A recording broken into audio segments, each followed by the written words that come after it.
चलो, तो पिछली बार हमने ये इंस्टॉलेशन किया था डमी वाला, तो मैं इसको ओपन कर रहा हूँ VS कोड पे। सबसे पहला काम, ठीक। तो ये रिएक्ट का प्रोजेक्ट जो हमने इंस्टॉल किया था npx create react ऐप से, ये वो प्रोजेक्ट है। अभी इसमें कोई भी चेंज नहीं है, मतलब जैसा इंस्टॉल हुआ था वैसा ही प्रोजेक्ट है। पहले तो इसको स्टार्ट कर रहा हूँ। तो स्टार्ट करने के लिए क्या करना था, npm स्टार्ट।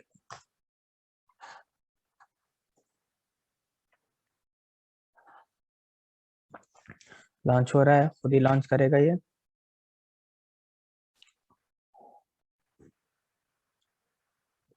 कंपाइल कर लिया, लॉन्च कर दिया। ये रही हमारी रिएक्ट की एप्लीकेशन पहली, जो प्योर डायरेक्ट इंस्टॉलेशन को एग्जीक्यूट किया है।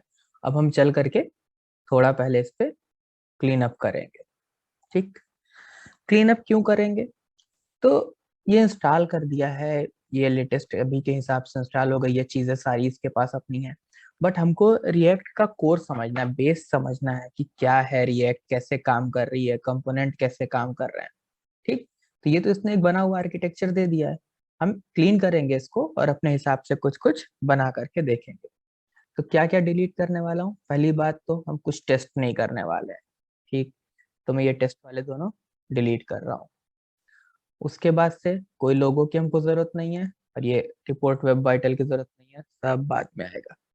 डिलीट कर दिया, ठीक। ऐप की CSS की भी मुझे अभी कोई जरूरत नहीं है। दूसरी बात कि CSS पे बिल्कुल भी ध्यान नहीं देंगे आज, ठीक। हम ना HTML पे ध्यान देंगे ना CSS पे।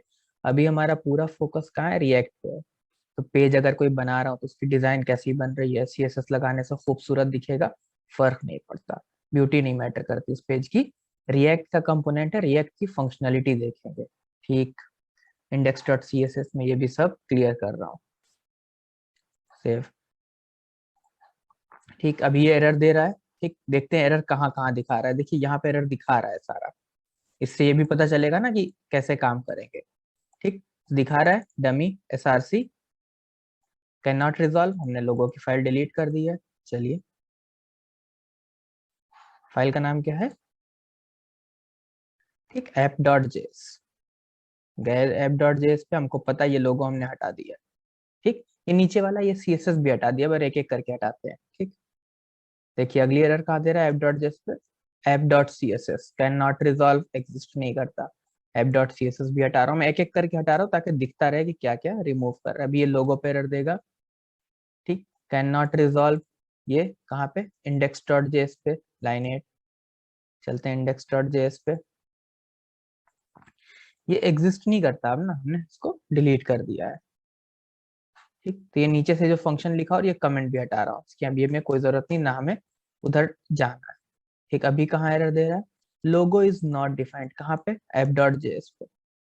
ये जो पहले भी एरर दे रहा था यहाँ पे, इसको भी रिमूव कर रहा हूँ मैं यहाँ से। और बल्कि इसको क्या, मैं ये पूरी जो ये डिव है अंदर वाली, ये पूरी डिव, ये पूरा रिटर्न कर रहा है जो कुछ, मैं ये सब कुछ हटा रहा हूँ।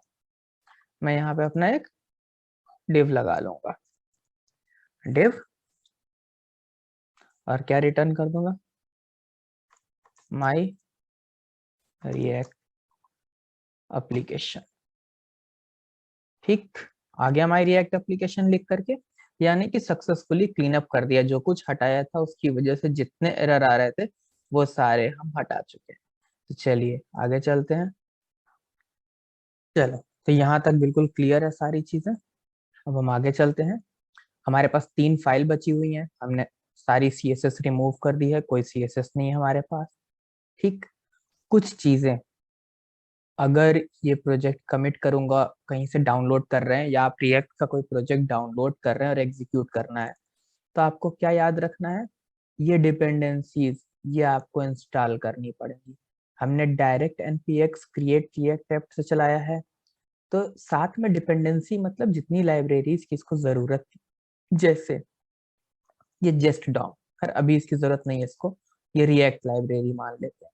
तो ये इसने इंस्टॉल कर लिया है।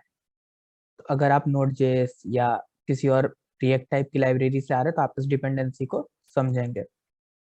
डिपेंडेंसीज सारी इंस्टॉल्ड है ऑलरेडी, बट पहली बार जब लेके जाएंगे कहीं पे प्रोजेक्ट तो ये नोड मॉड्यूल का फोल्डर नहीं होगा। तो कौन सी कमांड रन करेंगे, npm install। npm install से क्या होगा, इंस्टॉलेशन हो जाएगी सारी। ठीक, फिर ये स्टार्ट स्क्रिप्ट है जिससे हम एग्जीक्यूट कर रहे हैं, ये पैकेज.json है और ये 3 फाइल है हमारे पास। ठीक, इंडेक्स, index.css और इंडेक्स app.js। ठीक, सबसे पहले index.js पे जा रहे हैं। तो स्ट्रिक्ट मोड पता है हमको जावास्क्रिप्ट में क्या होता है, नहीं पता है तो देख लेंगे। अभी मैं सब हटा रहा हूँ, एकदम इजी सा प्रोजेक्ट है। यहाँ सक्सेसफुली लिख रहा है और यहाँ प्रोजेक्ट रन कर रहा है, मतलब सब ठीक है। जब भी ये चीज रुके, यहाँ एक ये लिख के ना आए या यहाँ ये दिखना बंद हो जाए सक्सेसफुली, कोई वार्निंग दे, एरर दे, तो उसको चेक करेंगे। ठीक, अब यहाँ तक ठीक है, हमारा हेलो आ रहा है। ठीक, एक तो जो CSS मुझे आगे चाहिए होगी थोड़ी सी, मैं वो CSS ले आऊंगा और यहाँ पे पेस्ट कर दूंगा वो CSS ला करके। चलिए तो अब आगे चलते हैं एप्लीकेशन के साथ। ठीक, ये समझ लिया हमने कि ये रूट है जो हमारी एप्लीकेशन को रेंडर कराएगी।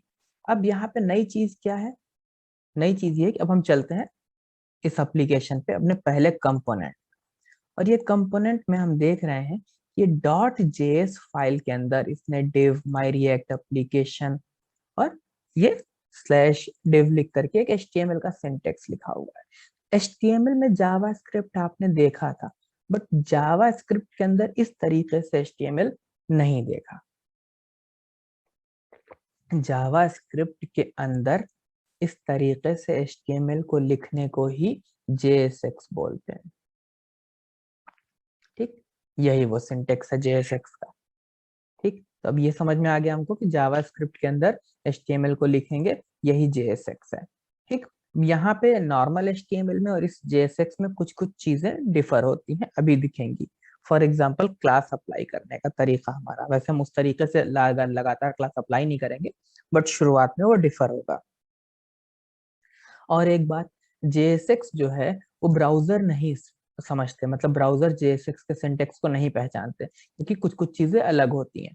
तो ये बिहाइंड द सीन रिएक्ट की रिस्पॉन्सिबिलिटी होती है कि वो आपके JSX को चेंज करके ले जा करके ब्राउजर पे HTML फॉर्मेट में डिस्प्ले करता है। ठीक,